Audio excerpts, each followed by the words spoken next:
I'm going to teach you physics of 9th standard. Here's the chapter 1 motion. Let's start. First define is motion.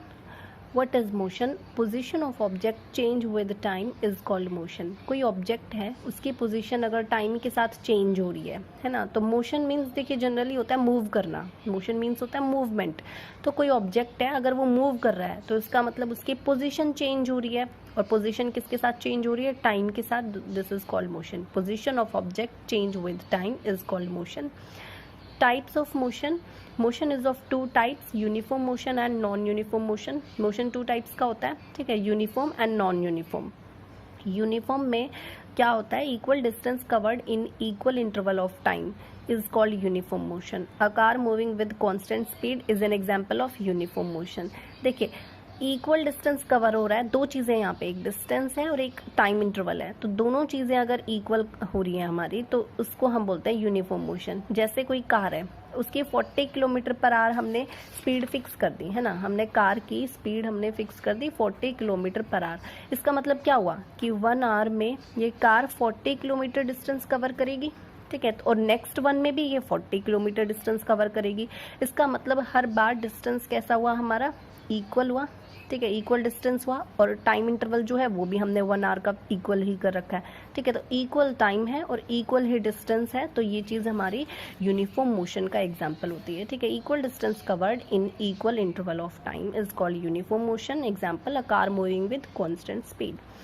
Non uniform motion में क्या होता है? Unequal distance covered in equal interval of time is called non uniform motion. देखिए इस बार distance कैसा हो गया हमारा? अनइक्वल हो गया. आपको सिर्फ डिस्टेंस के आगे अनइक्वल लिखना है, बाकी सारा हमारा सेम है. Unequal distance covered in equal interval of time is called non uniform motion. इसका एग्जाम्पल है फ्रीली फॉलिंग ऑब्जेक्ट. इस एग्जाम्पल को समझना बहुत ज़रूरी है.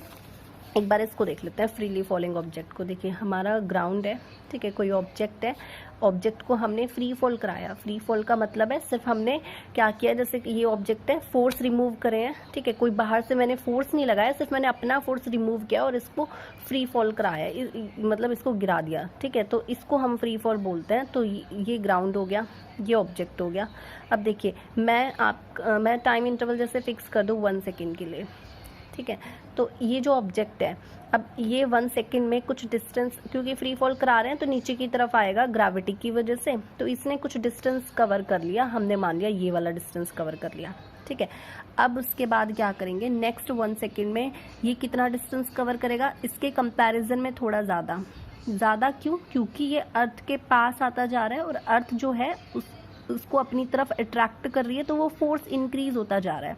फोर्स ऑफ अट्रैक्शन यहाँ पे इंक्रीज होता जाएगा, तो जिसकी वजह से ये ज़्यादा डिस्टेंस कवर करेगा, ठीक है. टाइम उतना ही है क्योंकि इसकी स्पीड इंक्रीज हुई ना, यहाँ पे स्पीड इंक्रीज हो गई, ठीक है. पहले स्लो था, स्टार्टिंग में ये स्लो था, लेकिन जैसे जैसे अर्थ के पास आता जाएगा इसकी स्पीड जो है वो इंक्रीज होती जाएगी. स्पीड इंक्रीज होगी जिसकी वजह से ये ज़्यादा डिस्टेंस ट्रैवल कर पाएगा उतने ही टाइम में. फिर और पास आएगा तो और ज़्यादा स्पीड इंक्रीज हो जाएगी, और ज़्यादा स्पीड इंक्रीज हुई यहाँ पे, तो ये और ज़्यादा डिस्टेंस ट्रैवल करेगा. तो देखिए यहाँ डिस्टेंस कम था, यहाँ ज़्यादा, फिर और ज़्यादा, तो डिस्टेंस कैसा हो गया? यहाँ पे अनइक्वल हो गया, ठीक है. यहाँ पे डिस्टेंस हमारा अनइक्वल डिस्टेंस हो गया. तो इसको हम कैसा मोशन बोलेंगे? नॉन यूनिफॉर्म मोशन बोलेंगे. Unequal distance covered in equal interval of time is called non uniform motion. Example, freely falling object. Next is distance displacement. See, distance is actual path covered by object is called distance, ठीक है. and displacement is shortest path between initial position and final position of object is called displacement. इसको समझते हैं एक बार. क्या हुआ कि कोई ऑब्जेक्ट है, ठीक है, मैंने मान लिया इनिशियल पोजीशन उसकी ये है, पॉइंट ए पर है, ठीक है, और हमने फाइनल जो है उसको यहाँ पहुँचना है पॉइंट बी पर. आप इसको ऐसे समझ सकते हैं कि this is your home and this is your school, ठीक है. तो अब क्या हुआ कि जो स्टार्टिंग की पोजीशन होती है हम उसको इनिशियल बोलते हैं, इनिशियल पोजीशन. और लास्ट में जो ऑब्जेक्ट जहाँ जाना है वो उसकी फाइनल डेस्टिनी है, तो हम इसको बोलते हैं फाइनल पोजीशन, ठीक है. तो अब जैसे स्कूल से आप घर से स्कूल तक जाते हो तो बस जो होती है जैसे वो गलियों में भी जाती है, ऐसे घूम फिर के तब हम कहीं स्कूल पहुंचते हैं, ठीक है. तो ये जो पाथ जो ट्रैवल किया गया है, यहाँ पे जो पाथ कवर किया गया है, ये तो होगा डिस्टेंस. ये जो पाथ है यहाँ पे ये होगा हमारा डिस्टेंस, ठीक है, अब देखिए अगर यहाँ से इनिशियल से फाइनल पोजीशन के बीच में मैं एक स्ट्रेट लाइन, स्ट्रेट पाथ बना दूँ यहाँ पे, ठीक है, तो ये जो शॉर्टकट होगा ना, ये शॉर्टेस्ट जो पाथ होगा ये होगा डिस्प्लेसमेंट। आई होप आपको क्लियर हो गया होगा डिस्टेंस और डिस्प्लेसमेंट में डिफरेंस। ठीक है, क्या बताया मैंने, जो एक्चुअल जो पाथ था, एक्चुअल पाथ है, एक वर्ड सिर्फ आपको याद रखना है यहाँ पे, ये एक्चुअल, ठीक है, एक्चुअल पाथ जो होता है ये डिस्टेंस है, और जो शॉर्टेस्ट पाथ होता है इनिशियल और फाइनल के बीच में, ये हमारा क्या है, डिस्प्लेसमेंट है। ठीक है, actual path covered by object is called distance and shortest path between initial position and final position of object is called displacement. ठीक है, next is scalar quantity and vector quantity. See, scalar और vector quantity, सबसे पहले तो क्या होता है ये समझते हैं कि हम जिस चीज़ को मेज़र करना चाहते हैं, the term which we want to measure. Example, जैसे अगर हमें देखना है कि घर से स्कूल तक का कितना डिस्टेंस है, ठीक है, तो ये डिस्टेंस को हम मेज़र करना चाहते हैं यहाँ पे, तो डिस्टेंस एक क्वांटिटी हो गई। किसी चीज़ को उठाने में हमें कितना फोर्स लगाना पड़ा, तो फोर्स को हम मेज़र करना चाहते हैं, फोर्स एक क्वांटिटी होगी। क्वांटिटी वो चीज़ होती है that we want to measure, जिसको हम मेज़र करना चाहते हैं। ठीक है, तो क्वांटिटी के हमने टाइप्स बना रखे हैं, 2 टाइप्स की होती है, स्केलर एंड वेक्टर। स्केलर में क्या होता है, the quantity which has only magnitude, जिसके पास सिर्फ मैग्नीट्यूड होता है, is called scalar quantity. Example है डिस्टेंस, स्पीड एक्सेट्रा। वेक्टर में the quantity which has both, जिसके पास दोनों चीज़ें होती हैं, magnitude as well as direction, is called vector quantity.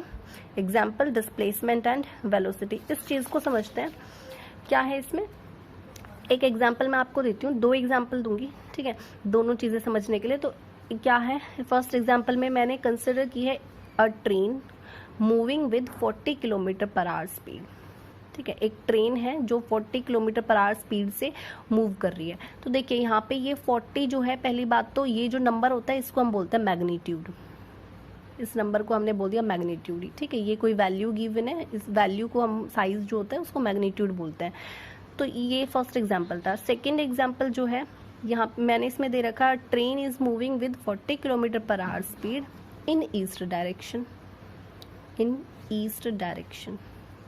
ठीक है, इस बार भी स्पीड 40, मतलब मैग्नीट्यूड जो है वो 40 है, लेकिन इस बार मैंने आपको साथ में क्या दी हुई है, डायरेक्शन ईस्ट। ठीक है, तो फर्स्ट एग्जांपल में सिर्फ क्या गिवन था, मैग्नीट्यूड, और सेकंड में magnitude as well as direction, दोनों चीज़ें गिवन है। तो ये किसका एग्जाम्पल हुआ, ये स्केलर का, और ये किसका एग्जाम्पल हुआ, ये वेक्टर का। ठीक है, जब ये जो चीज़ है ये यहाँ पे स्पीड होगी, 40 किलोमीटर पर आवर स्पीड मैंने बोला है ना, ये भी 40 किलोमीटर पर आवर होती तो स्पीड ही है, लेकिन क्योंकि डायरेक्शन के साथ गिवन है तो आप इसको यहाँ वेलोसिटी बोलोगे।